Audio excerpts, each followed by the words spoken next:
Everywhere you turn today, it feels like mental health has become a trend, not in a negative way but in a way that makes it part of daily conversation.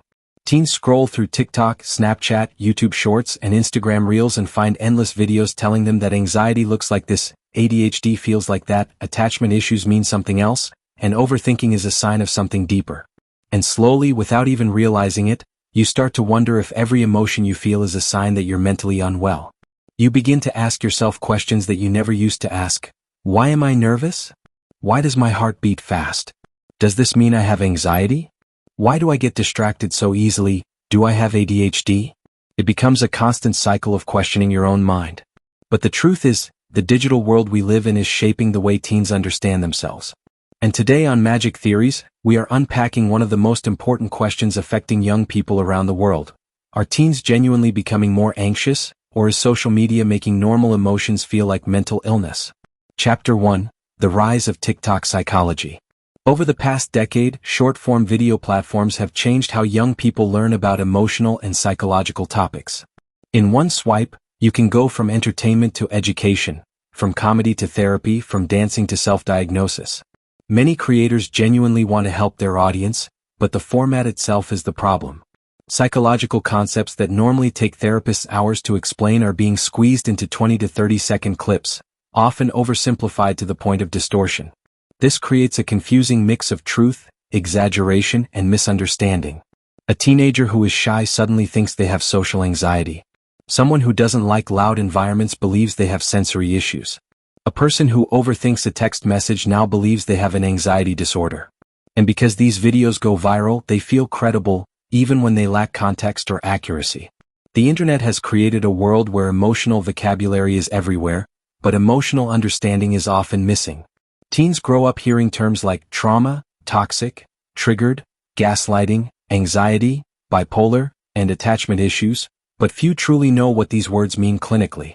The result is a generation that is more emotionally aware than any in history, yet also more confused about their own feelings. Chapter 2: How the Algorithm Manipulates Your Emotions. The truth is that social media doesn't just show you videos, it studies you. The moment you watch one anxiety video, the algorithm assumes you want more, so it gives you 10. If you watch someone crying about overthinking, you see 20 more videos of people explaining similar emotions. The algorithm is not human. It doesn't understand what is healthy or unhealthy. It doesn't know if you're watching because you relate or because you are curious. It only knows that you watched, so it pushes more. Before you know it, your entire For You page becomes a reflection of fear, stress, emotional pain, or self-diagnosis. This creates a mental environment where you start believing that everyone is struggling the way these videos describe, and that you must be struggling too. It becomes easy to confuse emotional content with emotional reality. The brain begins to internalize what it sees repeatedly. This is called emotional mirroring. Humans naturally copy behaviors, feelings, and expressions they see consistently.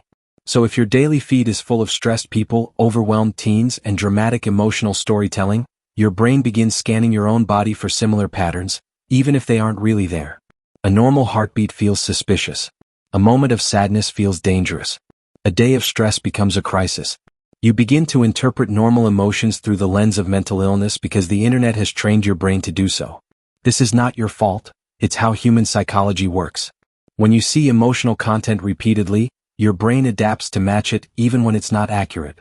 Chapter 3: Normal Human Feelings versus Real Emotional Problems. Here is the part no one talks about enough. The human body is designed to feel a huge range of emotions. You are supposed to worry sometimes.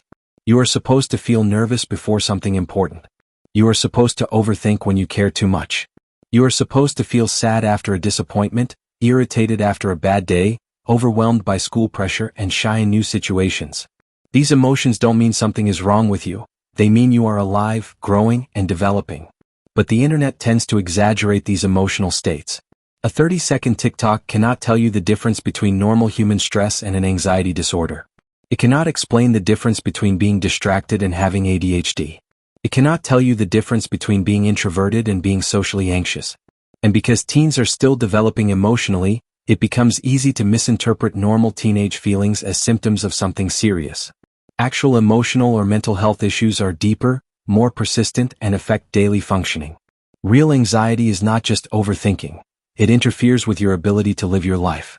Real attention disorders do not just show up during boring tasks. They disrupt your ability to focus even when motivated. Real emotional struggles don't disappear after a good day. They keep returning consistently. The problem is that social media compresses these differences and makes everything look like a diagnosis. This creates fear and confusion instead of clarity and understanding. Chapter 4: Why Teens Feel More Anxious Than Before. Teenagers today face emotional pressures that past generations never had to deal with. You are growing up in a world where every moment is documented, analyzed, compared, and judged online. You are constantly aware of what others are doing, how they look, how they speak, how they live, and what they have.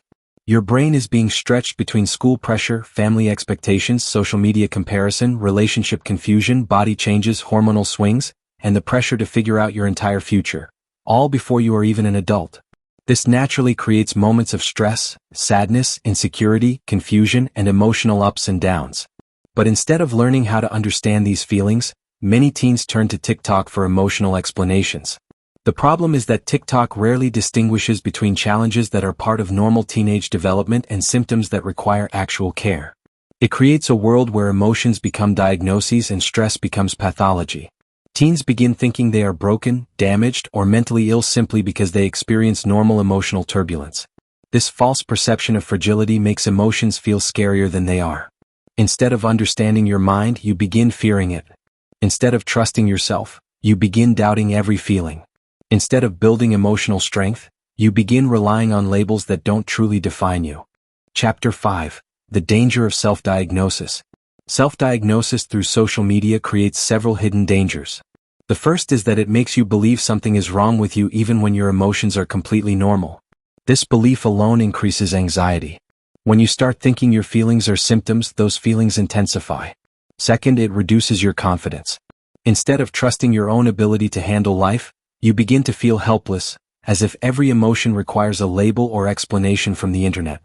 Third, it distracts you from understanding real emotional patterns. If everything becomes anxiety, you may overlook situations where you genuinely need help or support. And finally, self-diagnosis can make teens define themselves by labels that aren't accurate. And once you label yourself wrongly, you may start behaving according to that label, believing it shapes your identity. The goal is not to avoid learning about mental health. The goal is to learn it correctly. Understanding your emotions is powerful, but misunderstanding them can trap you in fear and confusion. Chapter 6: How to Understand Your Emotions Clearly. The key to emotional clarity is slowing down and listening to yourself, not the algorithm. Start by paying attention to patterns instead of moments. Anyone can have a stressful day. That doesn't mean you have anxiety. Anyone can feel distracted. That doesn't mean you have ADHD. Anyone can have mood swings. That doesn't mean you are emotionally unstable. Your emotions make sense when you look at them closely, without exaggeration.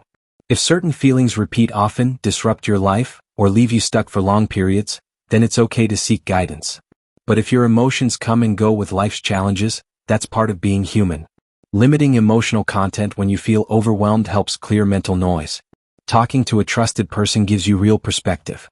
Building emotional skills, like patience, self-reflection, grounding, and communication, strengthens you. You don't need to diagnose yourself to understand yourself. You need honesty, awareness, and the courage to face your feelings without fear.